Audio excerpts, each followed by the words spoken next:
Tänne on ilmestynyt kaksi tämmöistä puusorvia. Molemmat niistä on rikki ja tarkoitus on, jos niistä saisitte tehtyä yhden hyvä.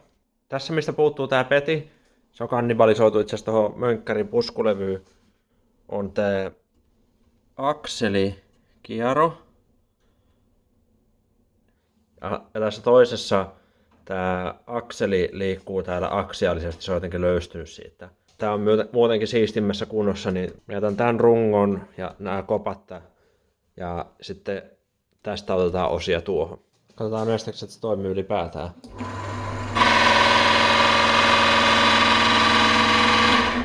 On kauhea ääni.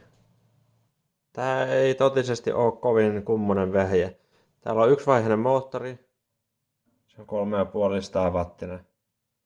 Moottorilta on vaan tommonen hihnapyörä, siitä on hihnaveto tänne kara-akselille ja täällä on molemmissa päissä laakerit. Siinä on pakko olla tää aksiaalinen pito täällä jossakin ommassa kummassa laakerissa. Täytyy avata ne ja katsoa millainen se on tehty. Vai onko tehty millään. Tosta näkeekin sen mistä se ääni tulee, että tuo hihnapyörä ottaa tuohon ruuvien kantaa kiinni. Eli tää akseli on siirtynyt tänne eteenpäin ja aika laillakin.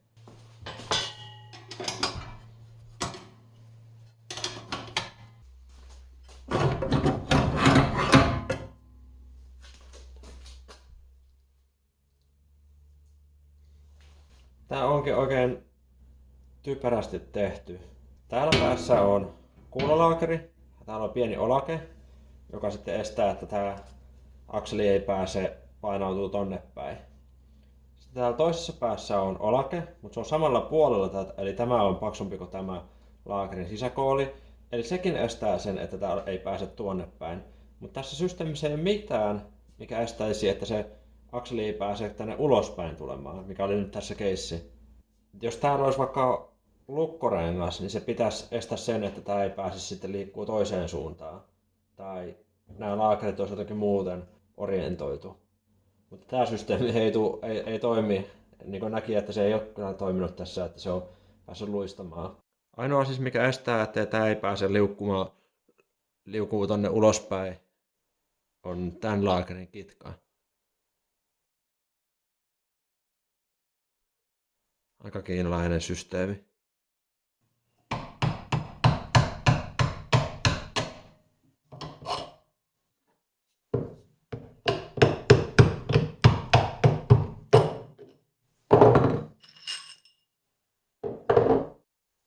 Tässä näkee, että täällä ei todellakaan ole ollut mitään sokkaa tai mikä pidä tästä toiseen suuntaan. Tää on tää toinen sorvi. Mä katsoin, että onko täällä mitään pidätintä. No ei oo. Ja tästä huomaa, että täällä on näihin ruuveihin myös ottanut tuo hihnapyörä kiinni. Eli tässä on samalla tää akseli päässyt pakeneen tonne päin. Mä mietin sillä, että pitäisikö tähän laittaa sokka, sillä että se menisi tuohon. Se olisi aika yksinkertainen ja helppo tehdä. Mä keksin paremman ratkaisun. Mä laitan tähän holki, joka sitten puristuu tätä hihnapyörän pohjaa vasten.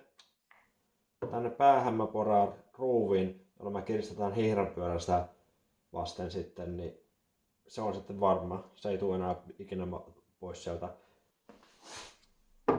Se holkki olisi sitten tuosta tuohon mittainen.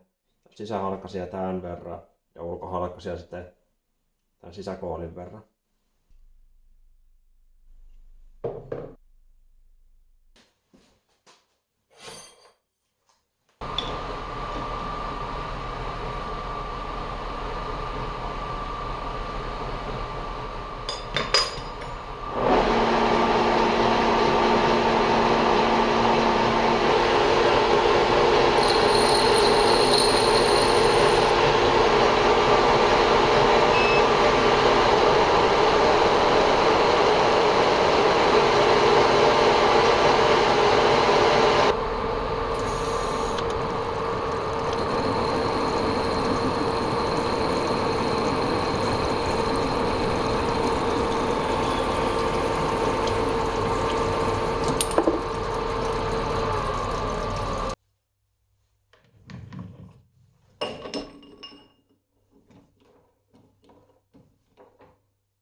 No ja siitä tulee aika hieno.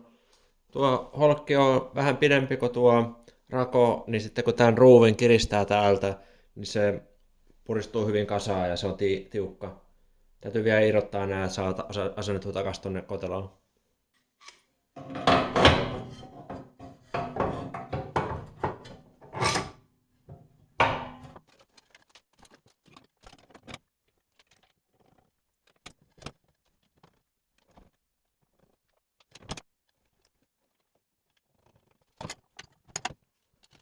Tämä on nyt täällä takaisin paikallaan. Eli tässä on nyt aksiaalinen tuento tuettu sitten eri lailla kuin tässä alun perin. Eli täällä on nämä 2 olaketta, jotka estää tämän suuntaisen liikkeen. Sitten tälle puolelle tulee tämä holkki, ihnapyörä. Ja sitten tuonne päähän tulee ruuvi. Sitten kun tämä ruuvi on täällä näin, niin se puristaa tätä holkkea tätä laakria vasten, jolloin se estää, että tämä akseli ei pääse kulkemaan tuonne ulospäin sitten.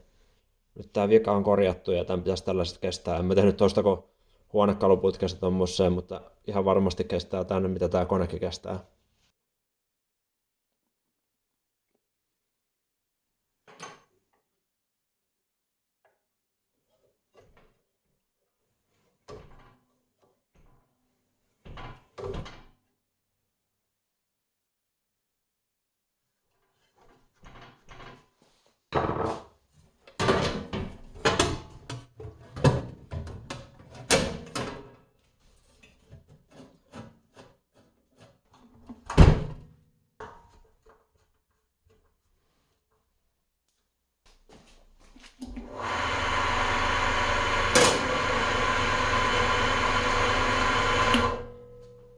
Se on kirjaimellisesti parempi kuin uusi nyt. Tästä huonompi kuntoisesta nyt ei ollutkaan mitään iloa, niin tää nyt päätyy sitten metalikeräyslavalle. Mä taidan siitä ottaa tuon moottori vielä irti, niin saa sitten viedä sen kierrätykseen, saa muutama euro siitä.